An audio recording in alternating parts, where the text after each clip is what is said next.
a bit of a last second thing, but we'll do something. And I'll hold up. Let me just set my stuff up. Now would be like probably the best time. If ever you guys ever had questions, or anything you wanted to ask, really, it would now would be the time, right?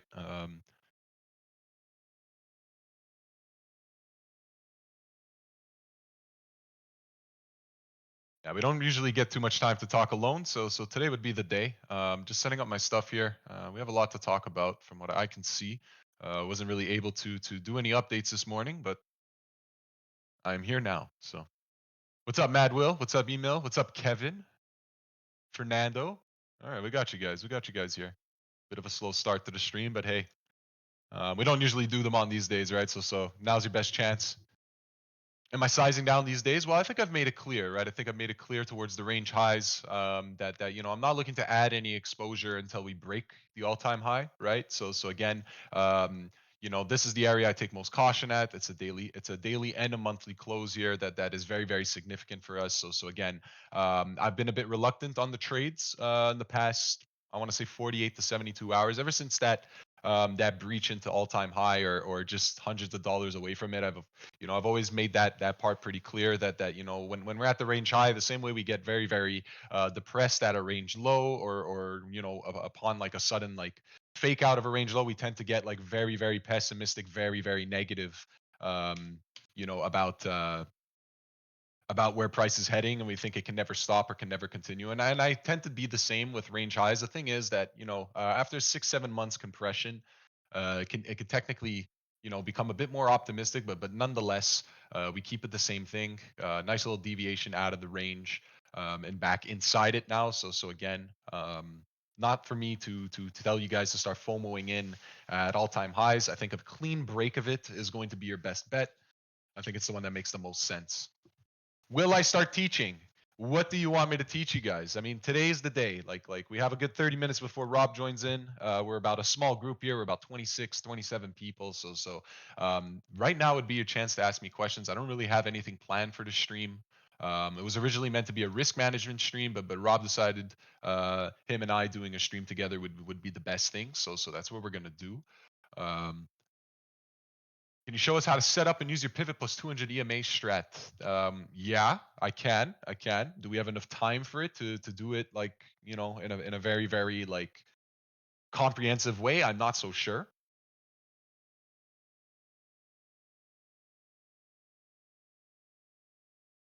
But we're gonna go through the basics of it, right? So because my strategy tends to follow, depending on whether you like to play the downside or not. That there's a number of setups you can always do. Um,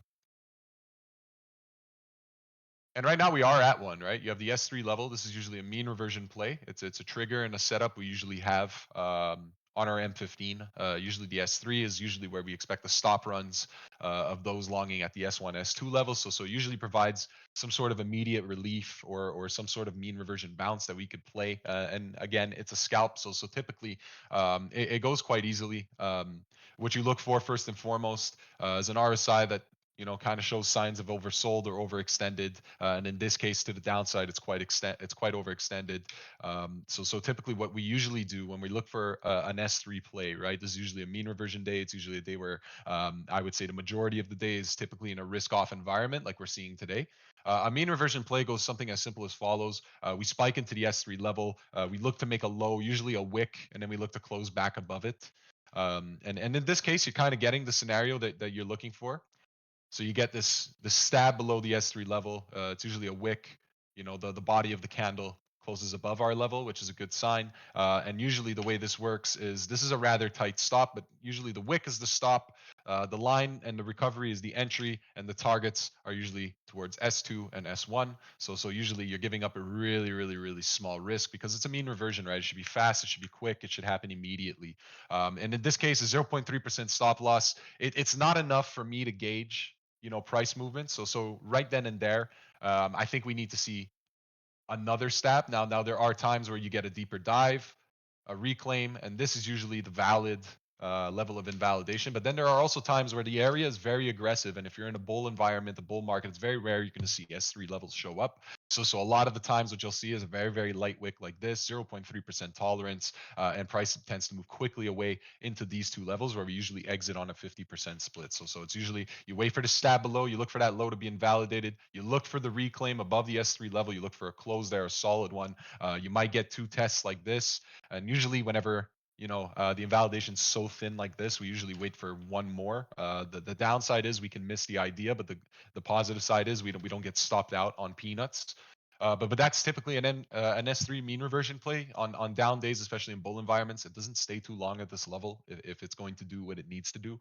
And in this case, you look for three levels to check out, right? You look for the low, you look for the reclaiming of the entry, and you look for added confluence, which is usually an extended volume oscillator, right? So then once you have that, it's just another trade after. It's either you're wrong or price moves into an S1, S2 level. You get a decent move, a decent chunky move.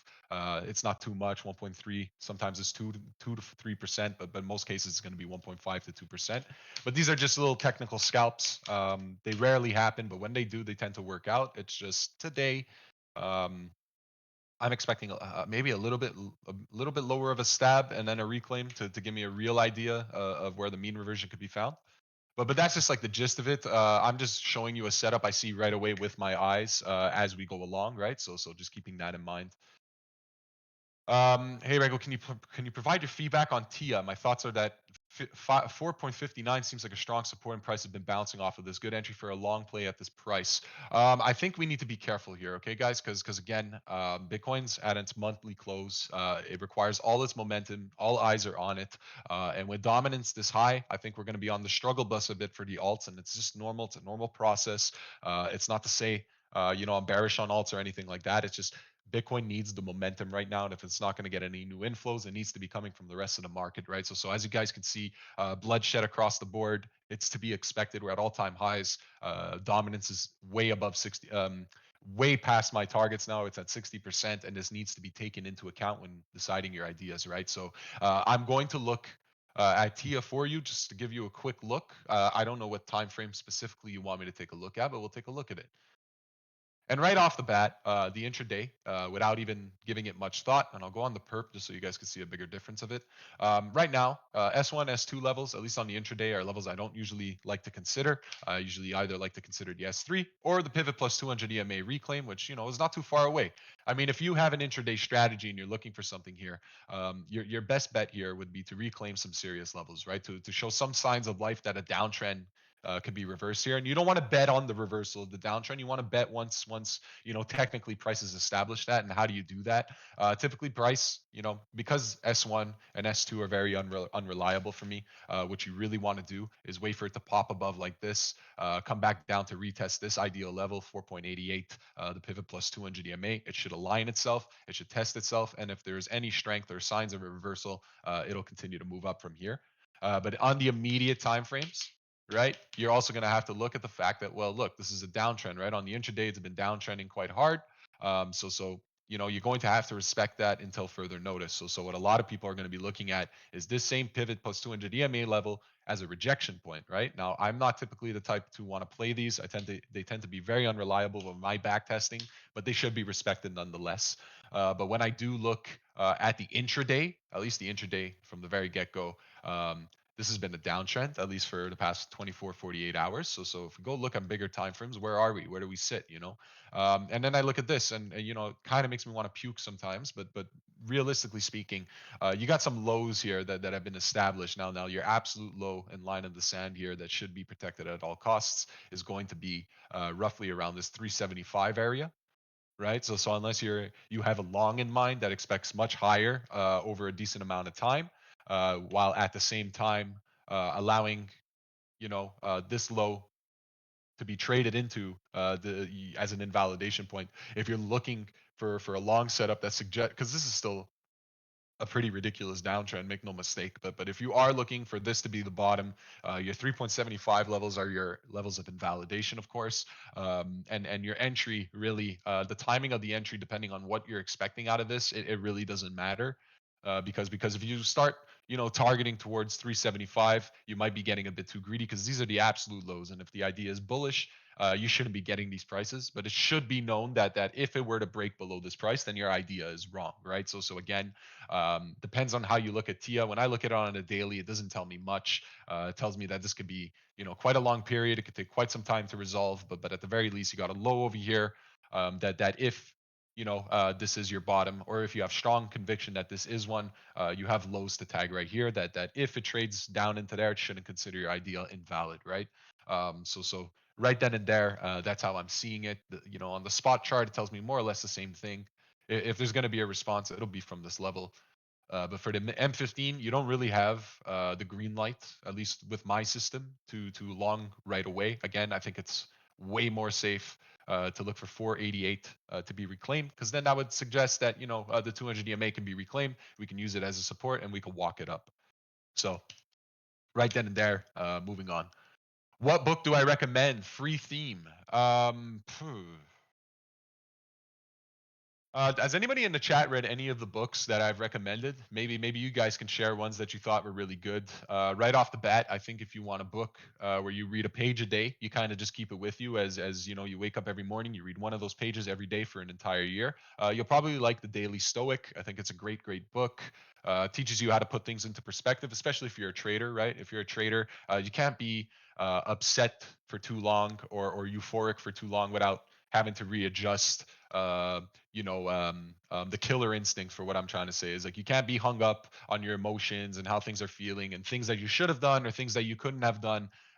It's best to avoid these feelings because trading, it's all about the next move, right? And it's all about putting yourself in the right state of mind to not worry about what's already done and what can't be changed. And I think The Daily Stoic is a great book for that. But that's more like a pocket read. You put it on your shelf. You read it when you wake up in the morning, once a day, one page a day, no more than that. Just to keep a reminder that things that have already happened, if you can't change them, there's no use wasting any energy crying over it. Trades that you might have missed or stops that might have got hit, there's no use fretting over it. There's always another trade. There's always another market to exploit. And if you're going to be hung up on it, well, that's wasted time and that's wasted opportunities. So that's a great book. If you're looking for more trading related material, again, more on the mindset and mentality, because I really do think if you're looking to understand technical strategies, videos are going to be way um, more resonant. They're going to resonate much more with people when you actually have a visual. But as far as mindset and psychology goes, sometimes you just need it in a different perspective. And in this case, I would recommend Trading in the Zone, Zurich Axioms. These are two really stellar reads. So yeah, The Daily Stoic by Ryan Holiday.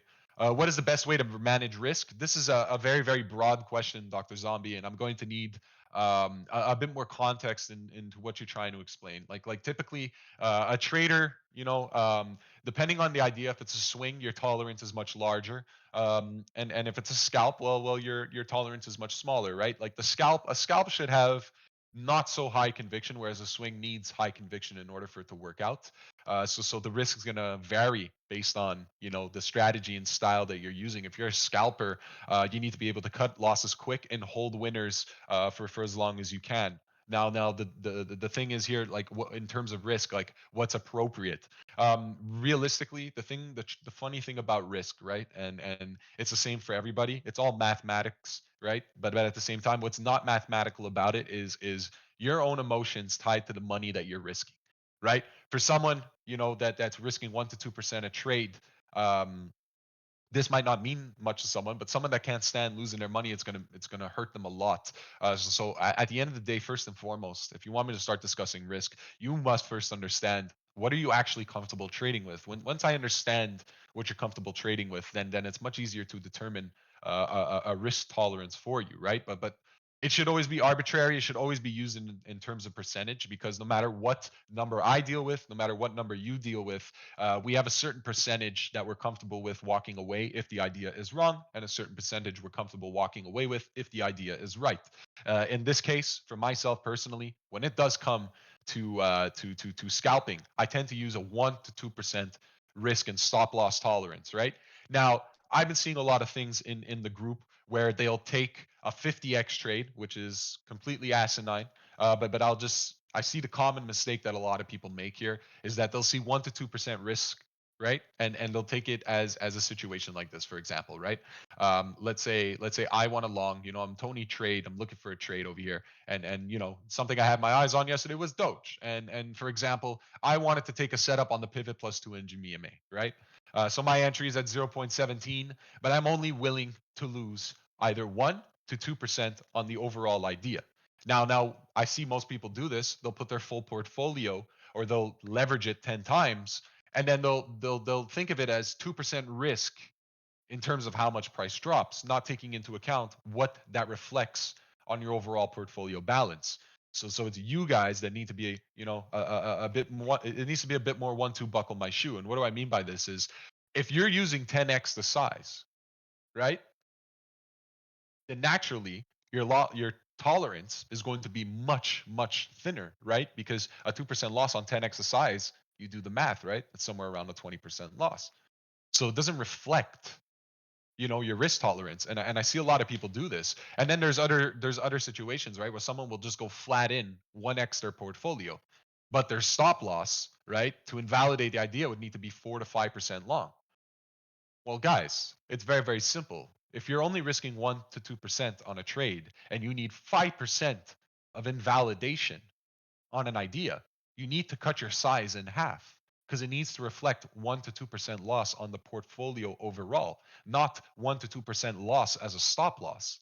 Right? The stop loss can be 5, 6, 7, 8% because that's what keeps a trade valid. If you're dealing with a lot of illiquid projects, and most of you guys do, where the potential gain is 25%, but the potential loss or the potential idea that needs to be traded in is has a tolerance of 10%.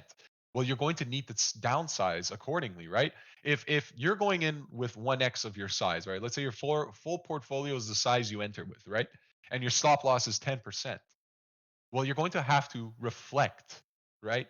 How that resonates with your portfolio number. So in this case, if you're going with a 10% stop loss and you're looking for 2%, you're going to need to dramatically downsize the position sizing that you're using. Because if it does go down 10% with that position, it only reflects a 2% loss on your portfolio. Yeah, price dropped 10%, but realistically, the risk was 2% on the overall portfolio. Does that make sense to people? Can I be a bit more clear with that? Did that resonate with anybody whatsoever? It's not about how large and how wide the stop loss is. It's about how you fraction your risk size to reflect 1 to 2% or 4 to 6% or 8 to 10%. It all depends on your risk tolerance. It doesn't have to be the smaller the better. It's just when you're a scalper, this is how it goes, right? A scalper is going to be looking to take trades in every environment, no matter whether it's ranging, it's chopping. They're always looking for something that has an immediate response, right? So scalpers, technically, the risk should be lower, but the execution should be way more frequent. Whereas a swing trader shouldn't be moving too much. They should be looking for a solid idea, and that solid idea comes with a substantial amount of risk, but so does the original payout. Right? That's what risk management is. It's kind of like a good hand in poker. You never bet the house under any circumstance, right? But at the same time, you got a good hand, you got to take that, right? You got to take that, but you're not also going to bet the house, right? So it comes down to who you are, right? Where your financial status is, how much you can afford, how much you've lost, how much this, how much that. At the end of the day, it's really an understanding of who you are, right? If you don't understand yourself, then you don't understand, what type of money is going to make you uncomfortable and what type of money is going to be hard to manage. Find a number you're comfortable with. I think a good start, a really good start, get your feet in the game. Get familiar with trading, get familiar with scalping, get familiar with executing ideas and being okay with being wrong and walking away when it does what you need it to do. This is the most important thing if you're trying to understand risk management. Get out there, execute trades, follow your ideas. But it's important, you just heard the word I said, follow your ideas. In this case, your risk could be in the beginning. Your risk should always be small, right? Because you will get mistriggers, you will get misfirings, and you might make a couple of mistakes, and it shouldn't take you out of the game for putting your feet in the game, right?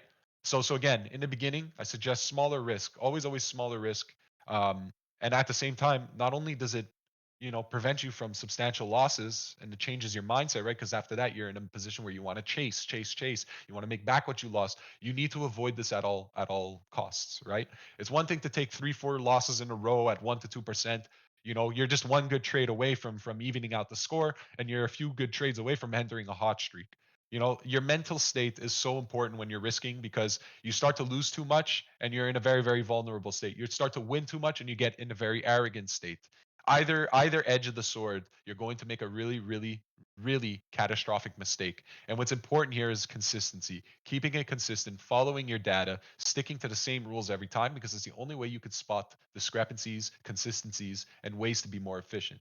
That's how edges are developed. In the beginning, you're like a fucking flag in the wind. You're being blown in either direction. You don't really know what's going on. So it's important you get yourself in the game. It's important you get familiar with the idea of losing. It's important you get familiar with the idea of winning and being able to walk away. Because trading is one or two things, right? You either win or you lose. So it's important you be comfortable with both. You can't be comfortable with always winning and then fucking go through this emotional tantrum when you're on a losing streak. It's going to happen both sides. You're going to be cold. And when you're cold, you're cold. And when you're hot, you're hot, right? It's important to understand this as a trader. What's important is that your mental stays the same, your strategy stays the same, and you don't bend these rules for anybody or anything. Okay? So I hope you guys understand that risk management really comes down to what you're comfortable with, staying consistent with it, and understanding how to size down to reflect 1 to 2%. This is simple math, guys. It's simple math. If you guys want to get into derivatives and futures, if you can't understand basic fractions and basic percentages breakdowns with calculators up the wazoo, that's on you, right? It's on you. So just remember, it's a mental state. It's a mental state. Most importantly, get your feet in the game, try stuff out. It's okay to make mistakes. It's okay, but it can't be catastrophic, right? Get comfortable with winning. Get comfortable with losing. It's practically what your bread and butter is. You need to be okay with that, right? So I want to move on with that before I go on to another monologue. But it seems to be resonated very well with you guys, so I'm glad you guys understood what I was trying to say there. How further away do you place your stop loss after the last possible point for the price to bounce? Many, many times my stop loss is the last price when it bounces back and just stops me before it starts running it back. So that's a very interesting question, and it comes back to why. And look, as you guys can see, we already got another stab. It comes back to why I don't usually buy in on the first touch, because then I get put in a position where someone can hunt my stops, right? So what do I look for? I look for the mentality that goes, oh, if price touches into here, I'm officially filled, right? Well, I'm not going to be that guy. So what type of risk do I put on the table by doing this? And what type of things do I protect myself from if I decide to do this? In this case, I don't limit long in upon first touch. The downside is that it could actually be just exactly as low as it wants to go, and there's no way of touching the stops below, and price continues to move up without me. The worst case scenario is I miss a trade. The best case scenario is I don't fill over here. Price drops even lower. I protect myself. I'm able to see where the stop loss and where the stop hunt reached, right? And then I can see signs of recovery. And then if I do see that reclaim and that sign of recovery, then I assume, well, price could trade all the way back down to here. And as long as it does not go back down here, my idea is still valid, because we assume the place where there's most likely to be a mean reversion, for example, right, has already been stopped out. Whoever took this idea upon this last stab, we assume has been stopped out. The liquidity's been grabbed. And if there's any mean reversion to take, well, now we'll know with a reclaiming of this S3 level, with this as being my invalidation and these being my targets, right? We assume the liquidity's already been swept. We're not in the position to get swept. Now, there are instances, right, where prices continues to roll over and stops me out. It's, again, welcome to the world of trading. It's probabilities. Sometimes you'll be right, but a lot of the times you'll be wrong. What's important is that you're sticking to the same rules every single time. So if you find yourself in a position where your stop is always the pico tick bottom, there's a reason for that. There's liquidity there. Bigger players, they look at this. They need good deals to get exposed to the market in large numbers. So how do they do that? Well, they look for the guy that bought here and is willing to sell here on the book. It seems quite self-explanatory, right? Now, there's only so much, a particular player or a particular entity can stab into these cells way below. It's either reachable or it's not reachable. And a lot of this is usually due to how much leverage. It's one thing when you see someone's buying 600,000 contracts here, but 1% later is selling 600,000 contracts. Well, me as a liquidity hunter, I see that I'm calling your bluff. I see you buying 600,000 here, but I see the same exact contracts being sold over here. The idea is I'm going to make you buy in, I'm going to make you sell them to me lower, and then that's when I get in. Do you get what I'm trying to say? That's when I get in because you just sold me your 600,000 contracts. So you bought them 600,000 from me. Fuck that. I'll call your bluff and I'll have you sell them back to me way lower. And that's how I get exposure. So you get what I'm trying to say? It's always good to wait for the stop hunt, the liquidity sweep. Usually it comes in the form of a large wick, and it's usually immediately reversed, followed by a reclaim of the level you originally had your eye on. So I hope that makes sense. This is just one scenario, right? It's usually the mean reversion S3 setup. The pivot plus 200 EMA can get a bit more problematic, I will admit, because you do have to be a bit more optimistic, right? It's less technical and it's more just trusting that the original bid that has carried itself the whole way up will also do the same, right? So just before I move on, did everybody understand that little explanation there on how bigger players hunt liquidity, why they run stops? Because it allows them to get exposure to the market. Like you're not fooling anybody when you go on 100x long here with 300,000 contracts, yet 1% lower. Someone else on the book also sees 300,000 being sold. Well, you're telling me I could just sell you what you're gonna buy, what I'm gonna buy back from you over here, and think you're going to get away with it? Why do you think people that always seem to enter 100x longs always seem to get liquidated almost immediately? Because why would I let you get away with that when I could just sell to you right here and just buy back 1% lower? Like it's a no-brainer, right? You don't have the collateral to keep me running and chasing your stops, right? It's right there. I see it right there. 100,000 contracts bought, but 100,000 contracts being sold right below. 1% push. It doesn't take much, guys. So remember, don't be like don't be so fucking blatant, right? It's like you're playing a game of Battleship. Are you gonna show someone your screen? If you're playing Guess Who, are you gonna show everybody your guy? No, it doesn't make sense. So be more inconspicuous. T-wop in, V-wop in. Do what you got to do. Be subtle. Don't be so obvious on the charts. We see you, plain and simple. We see you, and that should always be taken into account.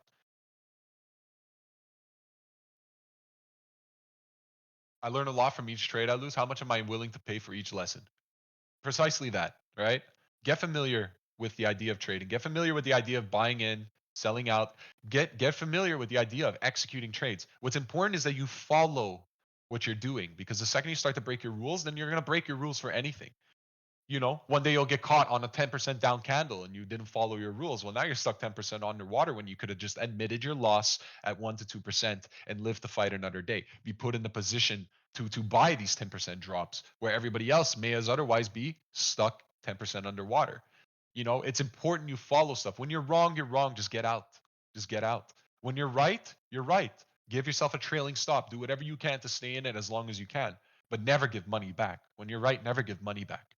You want to give back some profits and risk a little more, that's on you, but never give money back on a winning idea.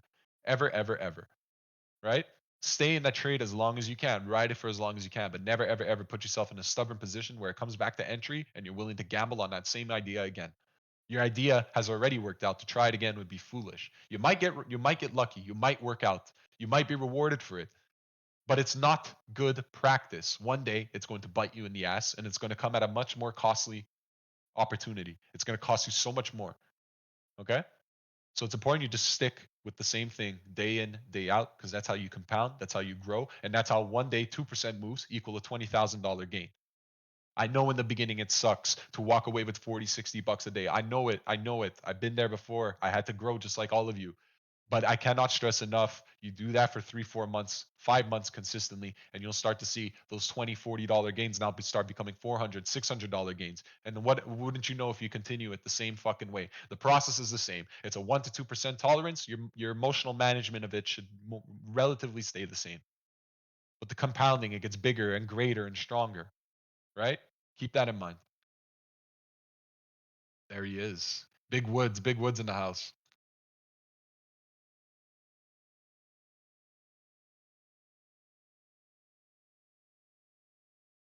Yo, yo.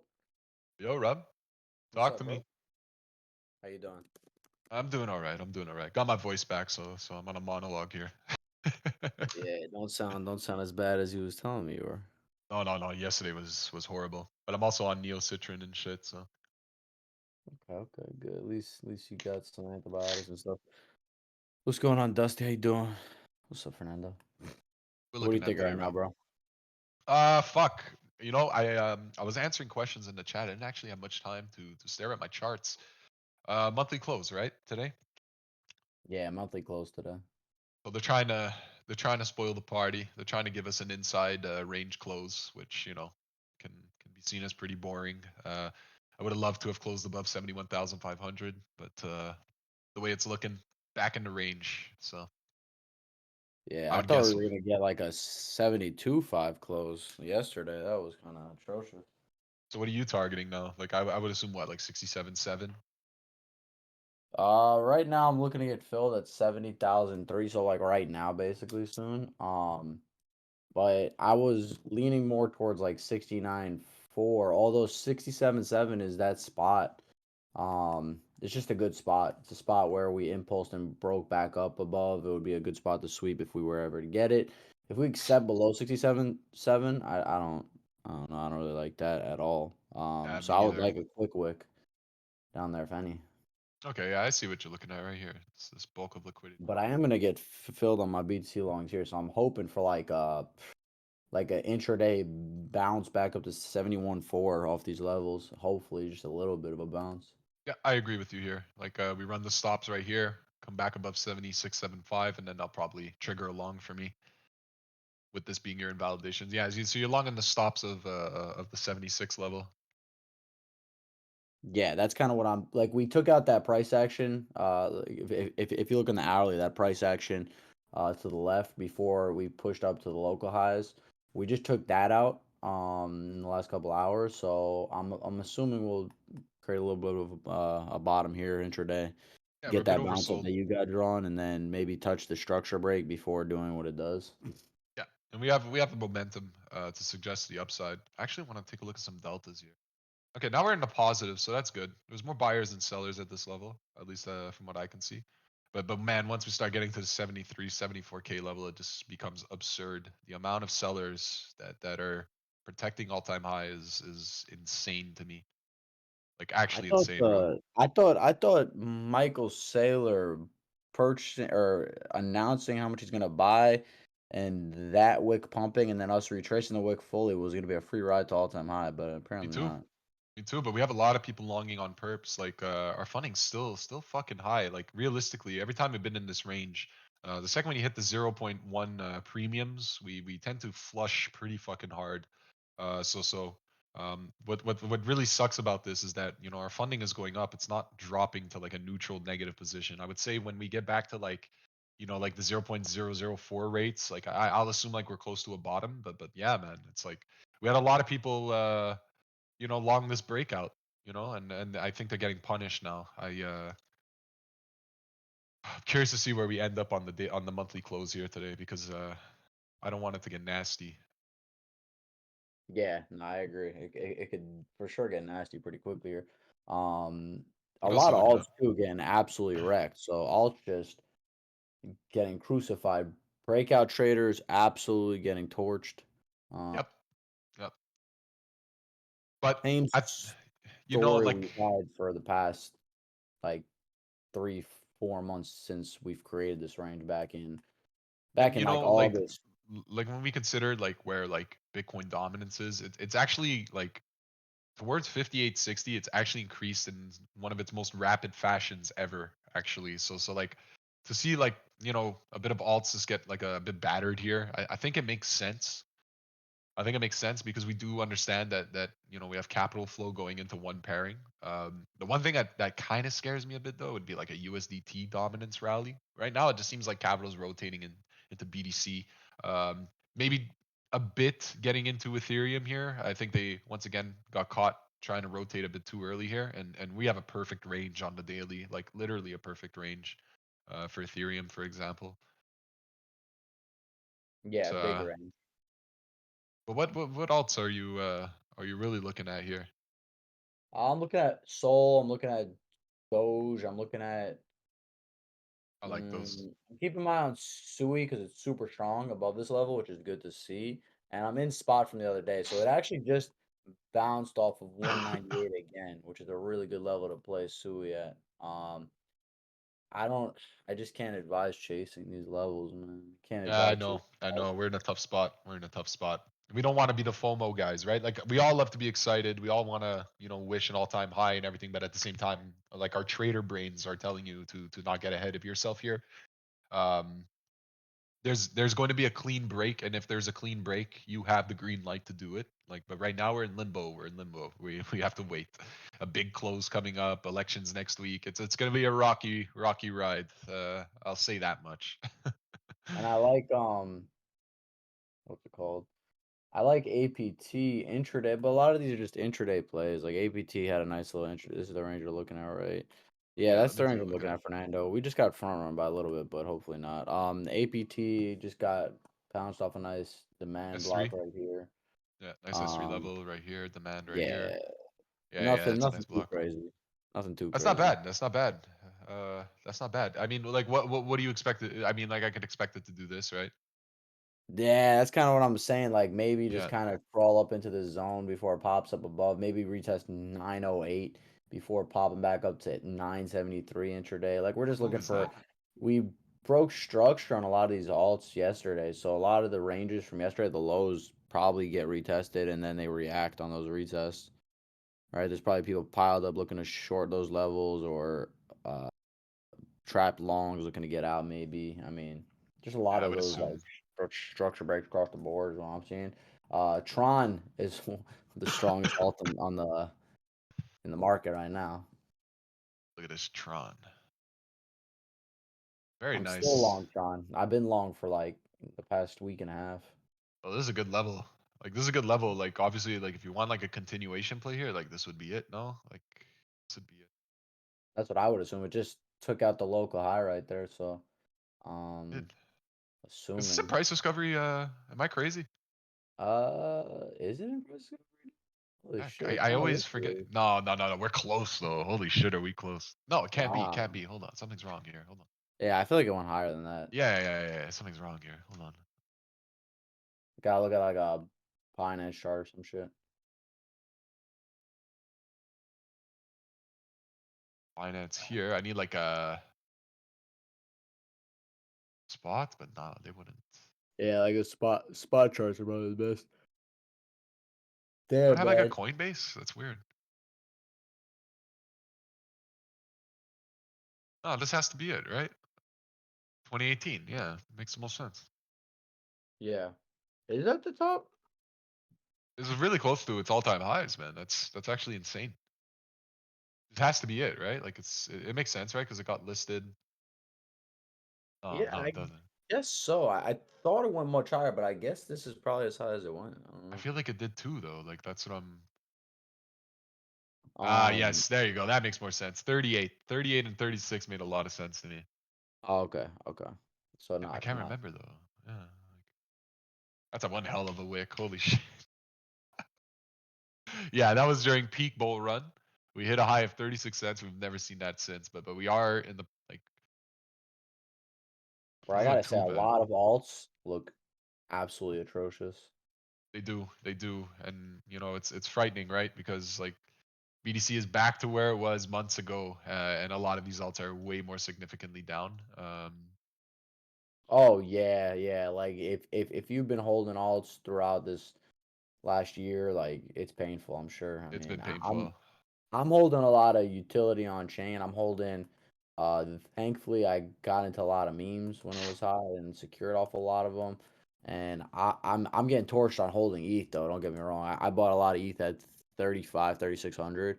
Like I I have put a lot of 31. money down. Yeah. So I dumb, have bro. I have spot at 3100. INJ I've spot around 27. Mistimed that big time, but I still have like strong belief that these prices, they're irrelevant in a few months from now.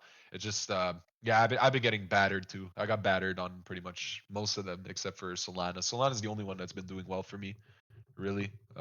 Yeah, me too. You know where I screwed up was I purchased Sol and ETH at the top. So I purchased SOL at like 180, which is hit its level thankfully, and then ETH I purchased at like 36, and then I like doubled my SOL bag when it reached the lows, and I didn't do anything with my ETH bag. I should have just taken my ETH bag and put it all up into Sol. Would have made out like Yeah, a bandit. yeah. Same, same. I fell for the ETH narrative because at the time, it was post halving. We were really, really high on dominance. The ETFs came out, and I just assumed that was going to be the catalyst in the narrative. And man, boy, was I completely off on my timing. Um, Solana's the only one that continuously trades way higher than I bought it in, which was like I think 134 to 125, so somewhere around 128 to 130. So that's been good. It's been well defended, and I do think Solana's daily chart looks a lot like Bitcoin's in my opinion, minus the fact that it's not at all time highs, but it has the same sort of range structure. Yeah. Like I'm pretty Um, optimistic on Sol. I I mean, like yep, it. I took big time off my list. I'm never turning that coin again. Ator is still Ator is anyone is still one of my high picks, yes. Am I still in GPU? No, I'm not holding GPU. I'm holding hash. I sold GPU sadly because I hold more hash. I should have sold hash and held more GPU. But that's neither here or there. I do think that a lot of these AI coins it's going to take a little bit of juice to get these utility coins going. I know, bro. Dude, I was hanging out with John when he rotated into Sol. He told me to do it too. He pressed me for months to do it, and I didn't do it. So dumb, bro. I'm holding too much ETH, and it's disgusting. But it is what it is. Market cap for anyone, I think it's at like 80 million, 90 million, something like that. I do think a lot of these utility coins are gonna have legs. It does not take much juice to see the market cap triple on a lot of these on-chain coins rapidly. That being said, there's no reason for them to do so right now. There's no reason. It makes no sense. It's unsustainable if they were so. If they were to do that, it'd be cat bounces. We've seen that happen whenever a lot of these on-chain coins capitulated back in the beginning of the year, where they got those cat bounces. A lot of them went 2, 3x very quickly, and now a lot of them are either approaching their lows or kind of holding a little range, or like you got coins like Neural that are very strong because they caught juice at the end of the runs, which is probably why they're holding so strong because people are newly invested into them and they're probably holding. So it's all about timing with a lot of these coins as well. But that being said, I do think that when the juice comes in, we'll see a lot of these coins get legs up. And when that happens, I can see a lot of people FOMOing and higher. So pick your choices while the prices are low, because I do think that the beginning of 2025 is going to be pretty explosive for all. What do you think about that stance, Rico? I think the next couple of months are going to be um, pretty heavy on BTC dominating the market, but then after that, I see a good Yeah, influx of cash flow going into alts. absolutely, absolutely. Like, if anything, guys, I know if you have spot bags, you're probably like, like probably a bit nervous or shitting your pants a bit. But realistically, what this market really needs is Bitcoin needs to have the momentum. It needs to make new all-time highs, and with those new all-time highs come new inflows, new participants, new speculators, and then it's business as usual. What usually happens is Bitcoin goes through its blow off top phase. It's usually shortly after, in most cases, it's months after the halving. We usually get like a pretty decent rally, a rather large appreciation on BTC, and then shortly after, we start to see majors start to perform. Um, I want to say anywhere between the top 20 market caps start to really perform, and then again, as usual, we start to trickle into the lower liquid pairings. What we're seeing right now, when we look at Bitcoin dominance, where we look at where Bitcoin's trading, going into its all-time highs, everything suggests that we are just doing everything we've always done, just a bit longer this time. I guess a market is becoming more mature. There's more liquidity involved, so it takes a lot longer to get there. But A lot nonetheless, longer. A yeah, a lot lot longer. longer, a lot longer. It's just, but nonetheless, it's doing the same thing it's always Just wanted done. to emphasize that one. Exactly, it's taking a lot Used to longer. be like, bro, I remember when it used to be you could take a look at um total two. Total two is on support. You can long any alt you want in the book, and then in 24 hours it'll bounce. Now it's like we're on support, but we're not bouncing off support for like two weeks. Yeah, it's been tough, and I empathize for, if you're not familiar and comfortable trading ranges, and you expect always price to move in one straight direction. It's been brutal. It's been brutal. I can't lie to you, but it's been straightforward. Realistically, at least for most of my bags, I've not had much to panic about. What has already happened has happened, and everything else is kind of just follows suit. But like when I'm trying to give you guys copium on how the next few months or even Q1, Q2 of 2025 might look, it's fairly straightforward. Like you're where you need to be with the metrics you need to see to assume that this might not happen next month, might not happen the month after that, but it's absolutely in the process of doing what it's always done. It just comes in a different form, it comes in a different fashion, but it's still doing what you needed to do. You see, I'd be very concerned, if we did not rise in Bitcoin dominance and we are back at 73K, because that would assume to me, like, why is price going up when it's losing its influence, right? Instead, it's doing everything it would need to do to suggest that it's in its blow off phase, right? So it's going to do that last rapid, extremely parabolic leg, and then you start to see money and capital and liquidity start to pour into to other projects, right? That's usually how these things go, right? 2020 was no different. 2024, I assume, will be the same. Same sort of environment, same sort of technical signs we're seeing. It's just it seems to be a bit prolonged this time. Instead of 3 months it took to consolidate, it's taking 6, 7, 8 months. So um, I think someone asked if this cycle will be 6 years instead of four. I don't have anything to suggest that. It's just it is taking a bit longer for sure. The more mature a market gets, the more it grows in market cap over time, the more sophisticated it's going to become. The less volatile it will be. But it's still volatile nonetheless. Like you can't deny that for a second, right? It's just everything's doing what it needs to do, Rob. So I totally agree. Alts will have their moment in the sun. Anybody that usually denies that ends up missing out on a lot of money. Every cycle goes through, and every market goes through rotations of capital, and we will be there to capitalize on it for sure. So PTC just front ran my level right there by like 20 bucks, I think. And it's doing as we anticipated here. Let's see if we get to push to that structure break at 71.4 Nice. before going possibly lower. If you took a long on a stream, you're printing there. I mean, I got front run like a motherfucker there. Looks That nice. I sucks. mean, this would be my trigger, right? If you close above 70,675, We need a you yeah, swept the yeah. lows We need a here. flip here on the half hour here. We start the flip here because the 30-minute chart to me still looks like it wants more down. Although I do see some slight divs, it still looks like it wants to give one more push down to maybe trap some shorts, right? If we get a sweep of that low, maybe in the next 10 minutes, I think that'll be a good long. But if not, A I lot of think we'll people just took the push it longs higher. here. People took some longs here. I'm just bewildered at the stacks that we're seeing from 73 to 74. Like, Yeah, it's really tricky. wow. It's really tricky. Like any other day, I would have just probably marketed right down there. And if you look, Rob, it's thin air after 74K, like thin air, like literal thin air. Like, we would get to 90 to 100K in a matter of days if we actually Yeah, yeah, breach easily, easily. this I last think I wall think here. Yeah. 80K quick. Yeah, they're desperate here. They're desperate. This is more like a Hold on a sec, tape I'll be right order back. flow. It's more mechanical. Got positive deltas here, so that's good. More buyers and sellers at this level currently, so that's okay.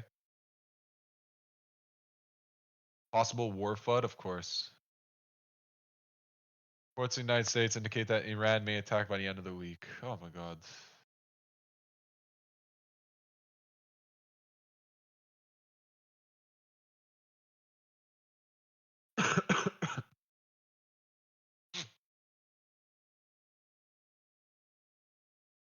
Naturally, GMC, you would wait for a close above this level, right? You don't want to get wonder why we have FUD before every election? Don't let this become an election talk. I'm gonna upset some people here. I'm gonna upset some people here. We're here to trade. We're here to trade. Don't let me say it. I don't want to say it.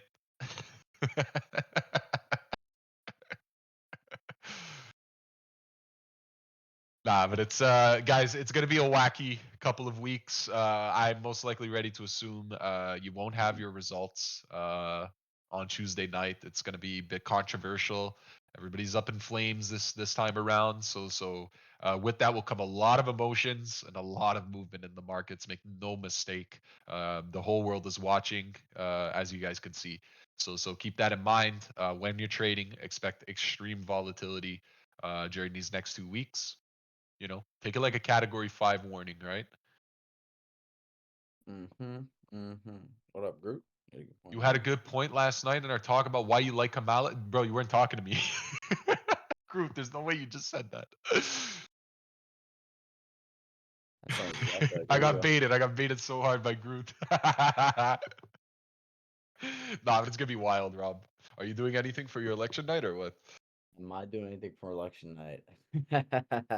That's a that sounds like the exact comment from a Canadian. I feel like fuck. It's a big one, no? Like That's too funny. you tell me all Americans don't just gather around the TV the whole night? Oh man, I'm gonna be doing what I always do, Rigo. You know what I'm doing. I'm here trading. I'm here doing whatever.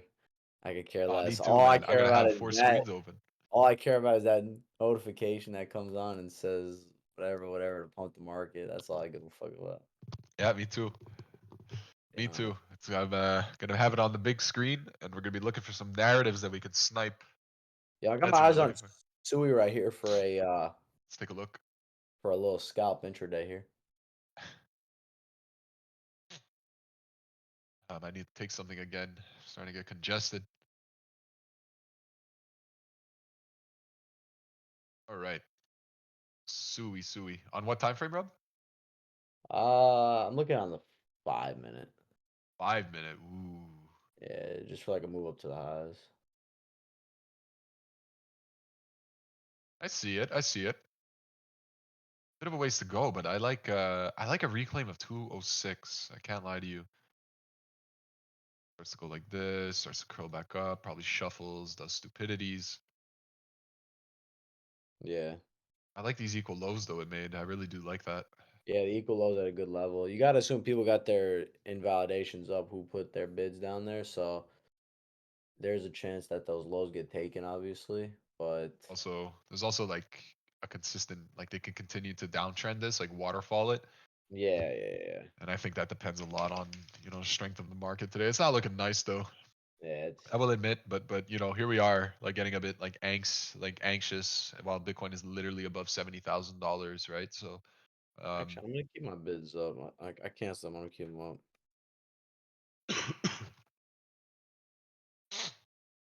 oh man, Damn, I don't know if what I should do here. I don't know if I should keep my bids at 70,003 to 70,080. or go for your 69.4 area.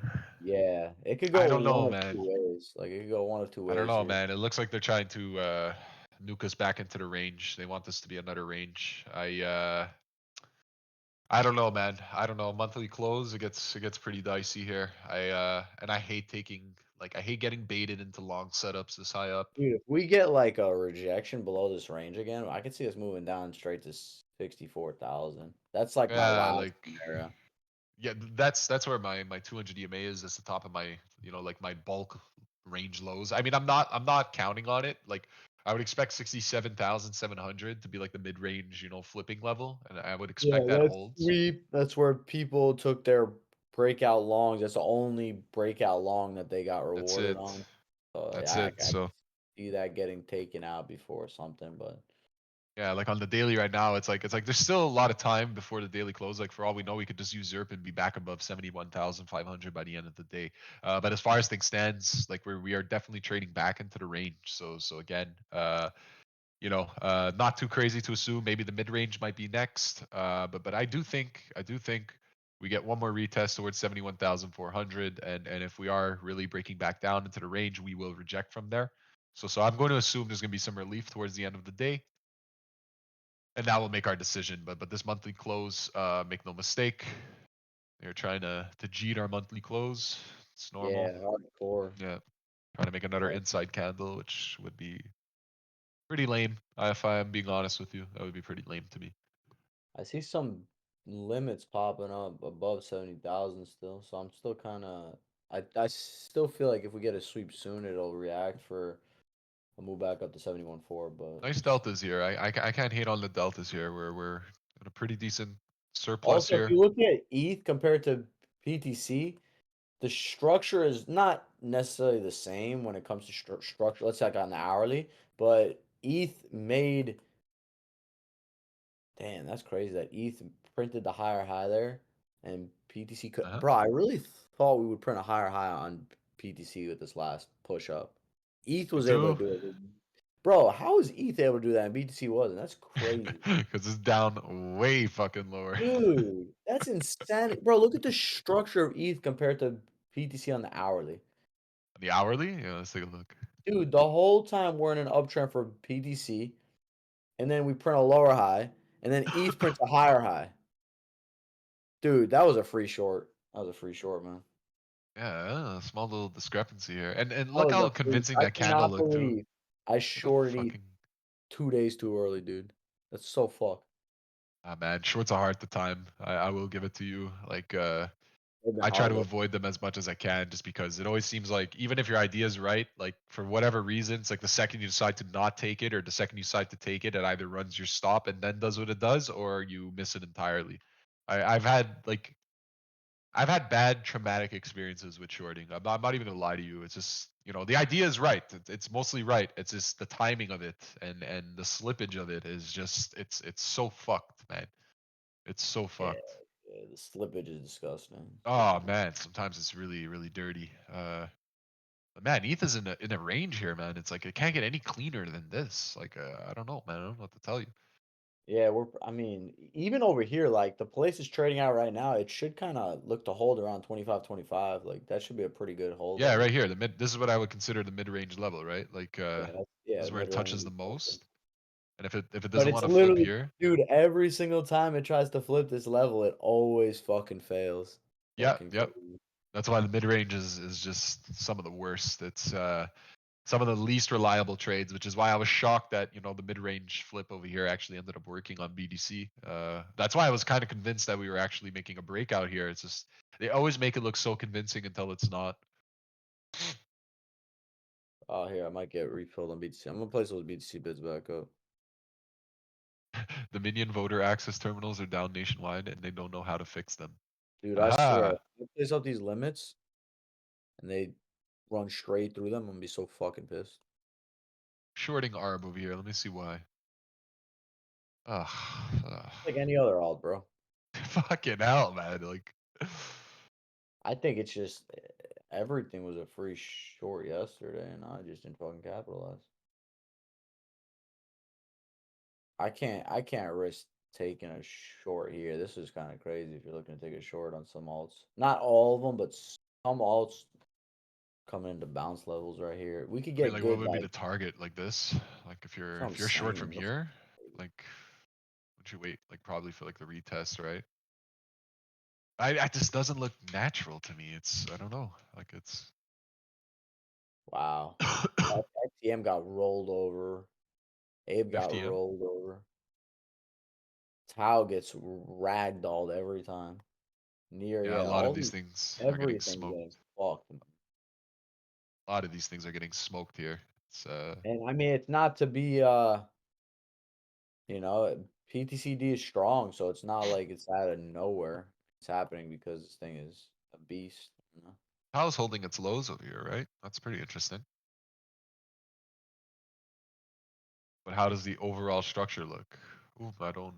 Uh, I mean, fuck, that's a demand, right? I mean, the 4 hour has some pretty interesting levels here. I'm not gonna lie to you. I look at Tau. I don't know. I'm just looking at it for the sake of looking at it. I think about Pyth. And I'm so undecided where I want to place these limits right now for BTC. I really Oh, feel like if I place my limits now, it's gonna go straight through them, and I feel like I don't place them, and I look to place them lower, I'll get front run. yeah, it's because you're getting a lot of like bullish confirmations, but you're at a range high, right? So like they get very trappy. That's the problem. It's like technically they look sound, but then you take them and they just fall through. I struggle with that for like the past 6 7 months where I'll have like really really clean setups on the intraday and then they'll just fall through because of where we're trading at in the overall range of it. So like this time I'm trying to be a little bit more reluctant on rushing into positions, but uh I mean what can I say about Pyth here? I mean it doesn't look like the worst chart I've ever seen, and that's saying a lot. Fuck.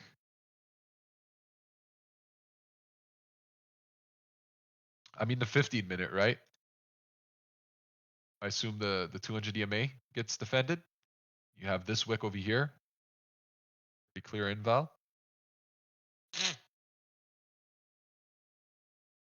I mean, for an intraday scalp, like you assume if it just continues to trickle like this, right?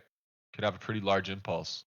All depends on the recovery of the market, right? If it wants to happen at the unique moment, where we also like like save our monthly, or we get like some large recoveries on some majors, that might be an excuse for it to go. But so far, it just looks like they can't catch a bid, right? So Doesn't look one like guy pretty anything. much nuked his whole stack, and we're chasing like the next big buyer, and I guess that's towards this 200 EMA line. It'll get walked up. Honestly, Rego versus Andrew Wilson in a one-on-one political debate. I am not a political guy.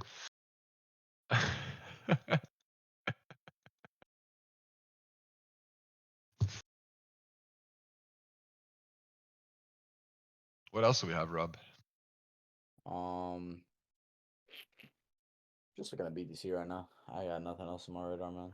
I think it's like I just can't believe we didn't make a higher high yesterday.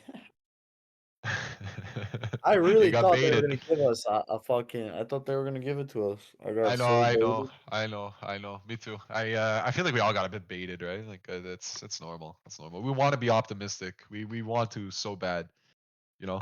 It's just fuck, man. Like it'll come, it'll come. Here we are, fucking having the same, like we used to have like these conversations at like 60K, and now we're at 70K. So I know we're close. I know we're close. Just know that when it Yeah, happens, a lot of people will be convinced that it's not for real. I mean, you already feel it, right? There's still a lot of people that are just sideline Sandies, just looking for any excuse to turn bearish on a dime, and But here we are, still in the 70K, man. Like like it's all this talk, and we're still here. So. This looks like a monthly close nuke, trying to put us back in the range, maybe fake some people out, get them to open some shorts. But that's not what I see right now currently. yeah. What I'm seeing smaller time, like if you're taking a short here, the only logical short position I see, like for aggressive, is like you could take an entry here or that last pop with your stop above 7180.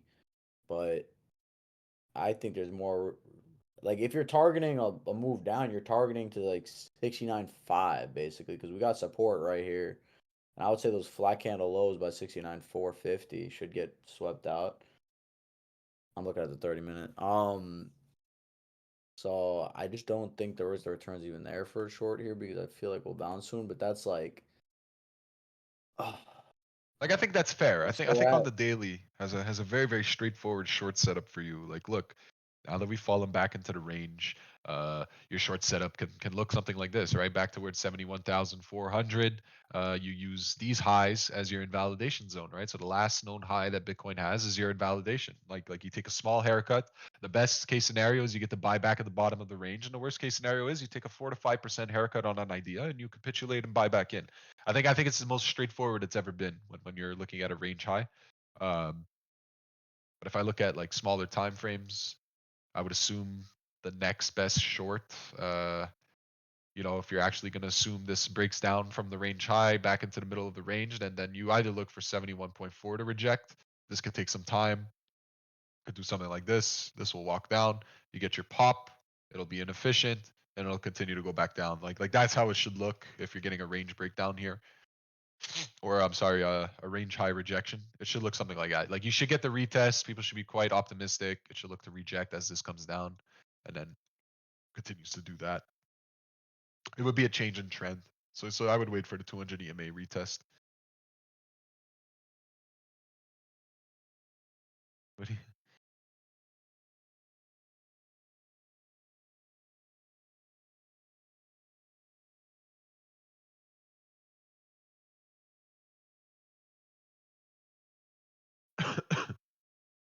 You picture it as a MacGyver type dude. I don't even know what that is, Groot. I don't even know. Oh man, it sound like a congested fucking pig over here. Freaking out, man. Like got hit hard, fuck. Right on, the day that we fucking crouched into all-time highs.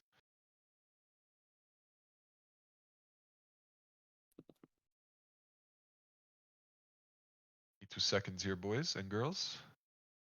You guys are gonna watch the tape book over here while I take 2 minutes. I just replaced my limits. My whole Calling me a garage. nerd. Rob, do I look Something like a like nerd, man? no, no, you don't look like a typical nerd.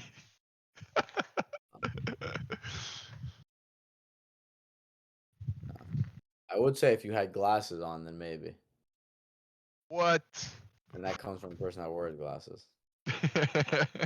Just depends, because I picture like you with glasses would wear like the Harry Potter type ones or something. I would never, ever, ever wear circular glasses, dude. There's Like no way I would do that shit. like a nerd. I don't Hey, think I'm gonna that's make dope, anybody man. look like a Don't. nerd. Hey, I've had glasses like that, bro. I've worn glasses like that. So that makes anybody look like a nerd. I don't know. I don't think I look like a nerd. I'm gonna have I don't know, man. I don't know. I think if I ever have to wear glasses, it'll be contacts or some shit, you know? I don't think Or glasses fit my face.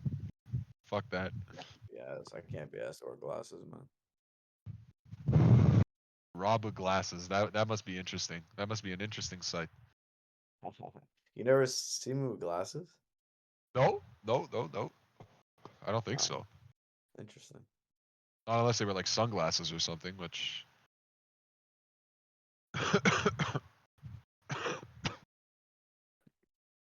Look at the Jewish sorry about Superman. that, guys. Oh my god, we are stacked to the gills here on at all time high. I think what is this like 1,000 BDC, 2,000 BDC stacked? This Bro, they say you look like the Jewish Superman. look at the Jewish Superman. Hilarious.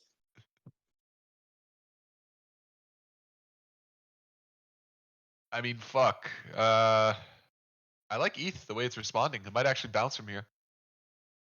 Yeah, BDC as Ethan. well. If it could just not make a low after this wick here, I think you're good. I don't know. I don't know. Like I don't want to be baited into lower time frame bullish setups when we're Well, at a this is range what we high. just You know.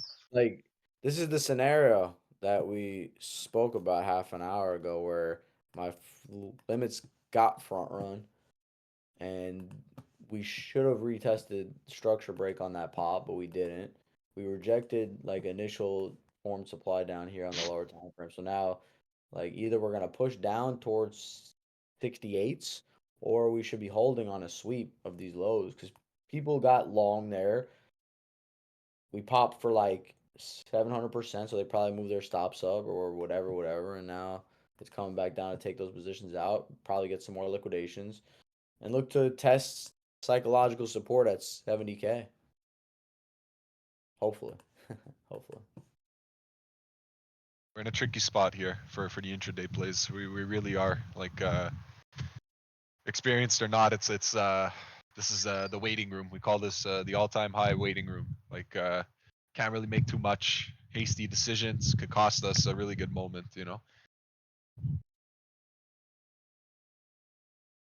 I still think this is like a monthly fake out though. Like Yeah, that's kind of what it feels like. like I imagine if markets close, we start we start some relief. Hopefully, close the candle, the monthly candle, as the highest one in its history, and then that'll give a lot of support for us to assume next month If continues we could just as. close above 71.4 today, That that would would be be ideal.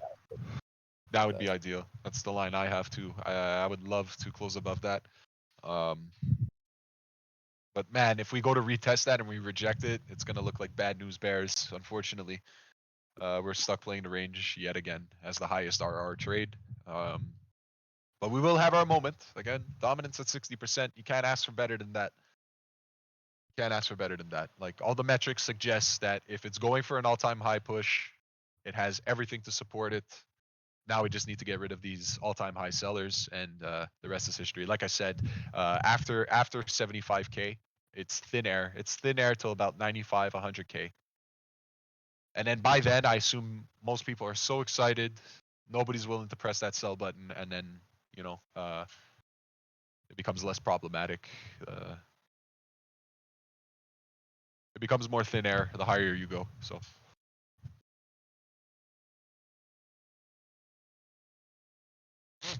oh man, was it Halloween tonight? Anybody have Halloween plans? Anybody dressing up and partying? I think I saw a tweet that said John's gonna dress up as Ethereum.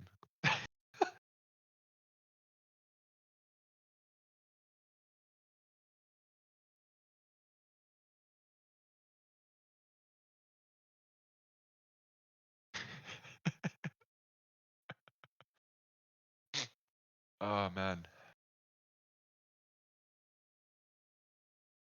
eating out here.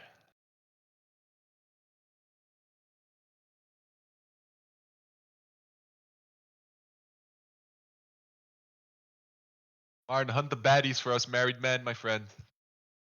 Make us proud.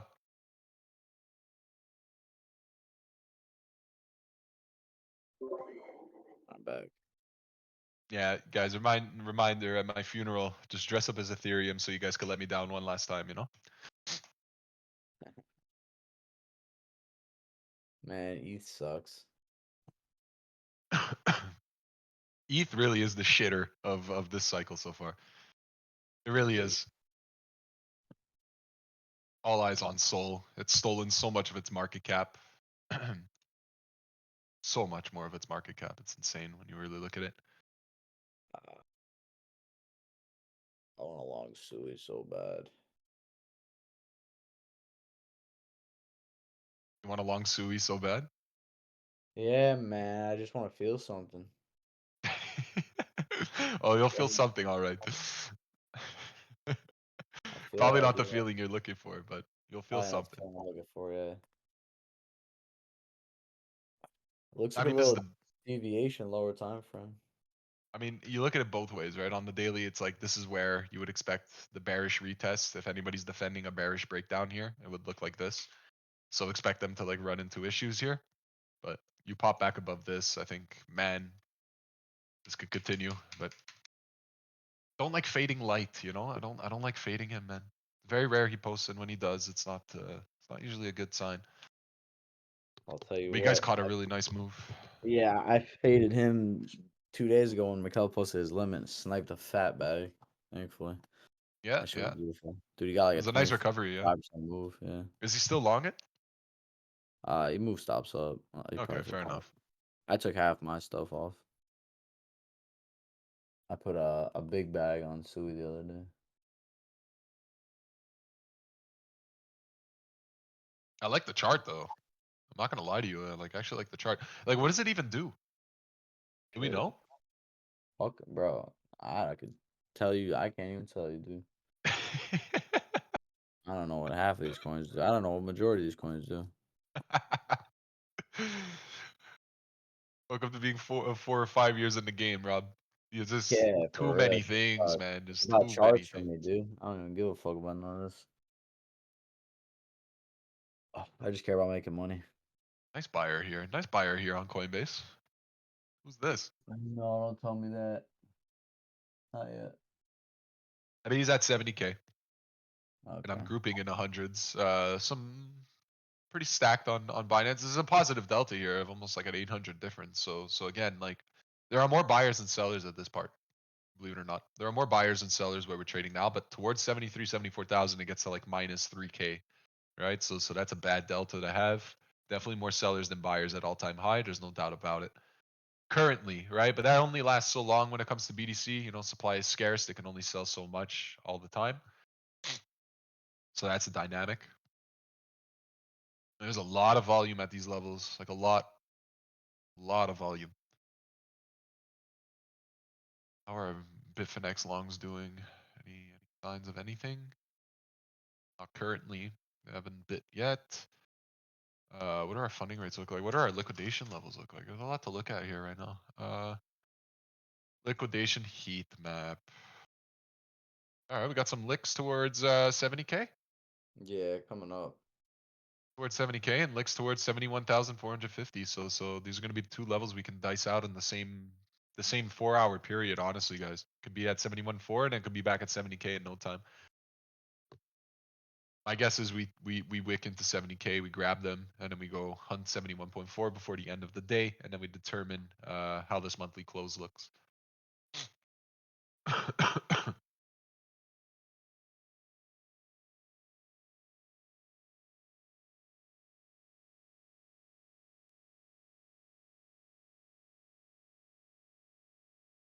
Lost its daily level. That's really fucking shitty.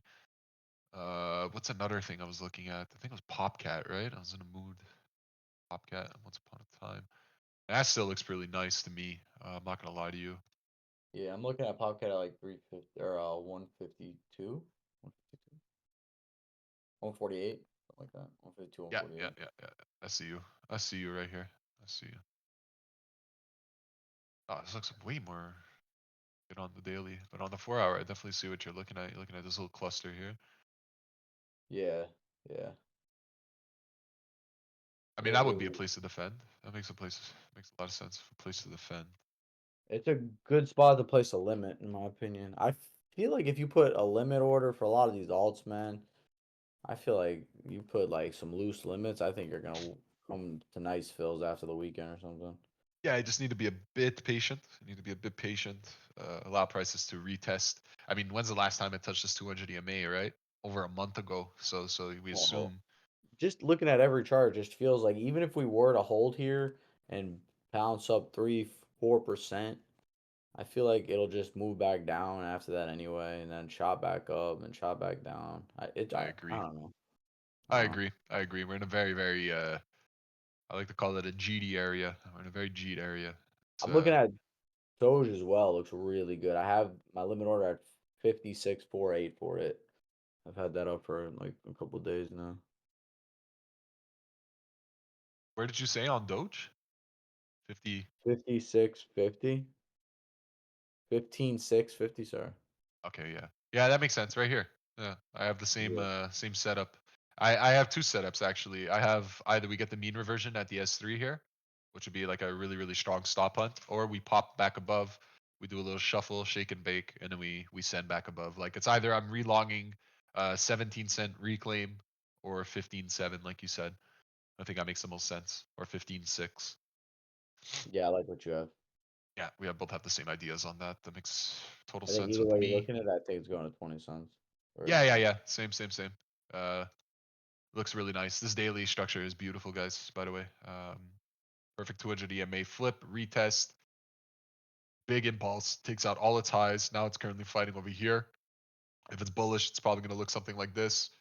Shuffle a bit and look to, continue its move up. Might even, look more like this.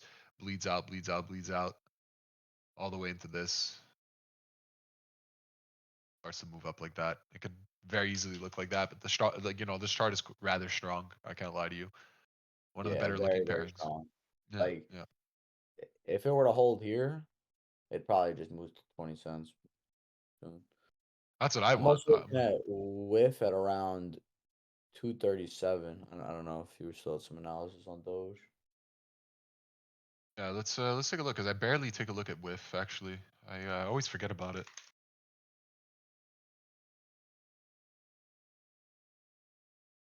I need to clean this up. Okay. Looks a lot like Pepe actually. Looks more like Pepe to me than anything, if I'm not mistaken. If I look at Pepe, they're very similar. Yeah, trash charts together. Very similar. My goodness. Again, it has its what I would consider to be like the ideal daily setup where it's in the process of flipping this 200 EMA that's just coming to life now because it's a fairly new pairing. The pivot and the 200 EMA between 229 and about 216. Again, if it's got a bullish daily setup, it should look to respect this level or the two levels we just discussed, right? So that we're down to about 216 or down to 216. Can we use your strategy also for higher time frames? Higher time frames, I tend to look at it more differently. I tend to look more at like a demand and supply zones because usually on daily time frames, especially when something gets trending, there tends to be lots of pockets and gaps of inefficiencies that do eventually end up getting filled. It mostly works in a price discovery market because it's just raw fundamentals. It's raw fundamentals, right? Supply versus demand. Where can you locate it? It's going to be very, very easy to spot. The problem is I haven't been using that as much is because there's just so many notable levels of where we can spot known sellers or known buyers that these gaps aren't as stand out as they typically are. For example, the only one I've really had in the past months is this demand block. Like for example, on BDC between 53 and 50K, which we got a nice wick of. Right, we ended up getting filled on that on upon that day. Right, I'm pretty sure this was Ward, something like that, if I'm not mistaken. But this is, as you can see, a large consolidation, price gaps up, tests whatever sellers are in the area, and once again gaps up. This tells me more buyers than sellers by a large margin, and again, any sort of retracement back into this will most likely have unfilled orders from its initial move up, and that's usually where we target. And as you guys can see, this level typically has responded very well. So when it comes to daily time frames, I usually stick much more to order blocks, demand, supply, and demand. Typically, what Rob does, but maybe on smaller time frames, he doesn't now. He's way more adjusted to it than I am these days. Yeah, when it comes to smart time frame on BTC, right? BTC. Just in anything in general, you tend to trade the smaller pockets of demand and supply Oh yeah, yeah, much yeah. more All frequently. Yeah. I usually look for them on way higher time frames, and usually in a price discovery market, like the breakout has to be clean. Like it has to look like this, right? Like weeks of trending up followed by like a week of consolidation followed by another week of large expansion. These are usually signs of sellers being overwhelmed by buyers, and it's the same up same down. The same way you'll see something like this before it breaks down, or the same way you'll see like price break down, consolidate, then break down again. That's usually a notable area of supply. Sellers outweigh the buyers, and you can tell, right? Someone attempts to sell here and gets blown out immediately. So from a naked eye, that's usually how it's looked at. But it's a lot more complicated and complex than that. But I'm not gonna go on a fucking teaching lesson over here. But Mhm. pretty slow day, Rob. I don't know what Yeah, very, very, very to slow tell you. day. Yeah, there's a straight Very, very bleeding out. slow. Deltas are still pause. Good. What are our liquidations looking like up here? I'm curious. 145 mil in 24 hours. Barely any liquidations over the past hour, but decent chunk on the 4 hour. What else can I look at here before we probably end this? Got to get filled here finally.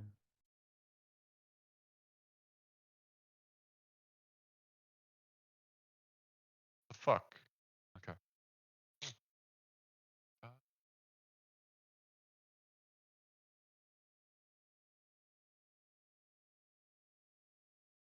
he's still doing the most volume. Binance.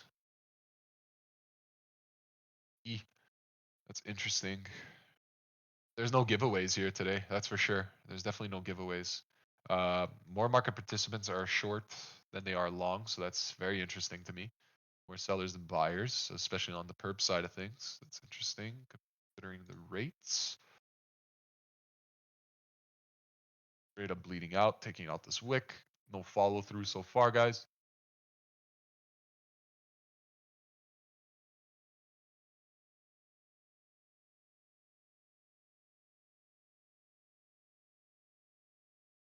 Uh, but Rob, if there's nothing else for us to say, I've been going on for an hour and a half. I don't know if you want to stay on stream with the boys. I'm gonna get off here too. Nothing much to look at. We're about to get filled on BTC. I'm about to go train. Good stream, my boy. Appreciate Yeah. everyone coming by. Yes, sir. Appreciate you all. Hopefully you guys learned something. But for the most part, it's been a pretty slow day, so there's not much to really talk about. But we do appreciate you guys coming for this spontaneous stream. Have a good one, guys. Take care, boy. My boy Rob.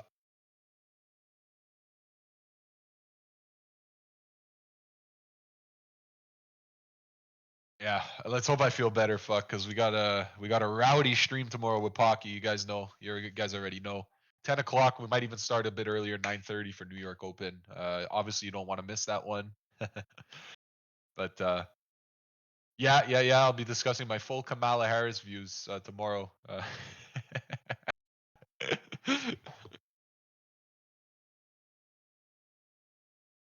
How's my speech going? I had to do it last week, so I did it already. My speech is good. Yeah, we made people cry. We made people cry at the tables. It's a good thing. It's a very good thing. We did better than we expected, boys. We did better than we expected. We panicked for nothing, you know? But at the cost of that, I got sick as fuck. So boys, if there's nothing else to be said, I will see you guys tomorrow, 9:30 a.m. sharp, with the boy Puck. I see him in here lurking with the red eyes. And yeah, it's gonna be a good one, guys. It's gonna be a good one. We got a monthly close to talk about. We got a New York Open to witness tomorrow, and that's it. So, if there's nothing else, I hope I covered some questions in the beginning. If you guys are stuck on some stuff, we will have a stream for that moving forward next week. I'm still figuring out a day, but we will have like a Q&A teaching session that will be solo done by me. So keep an eye out for that. And yeah, yeah. Tomorrow the party continues. So with that being said, guys, I'll see you in the Discord. If there's any questions I didn't answer, as always, send me a message and I'll get back to it as soon as possible. But with that being said, guys, have a great afternoon, and I'll see you guys tomorrow.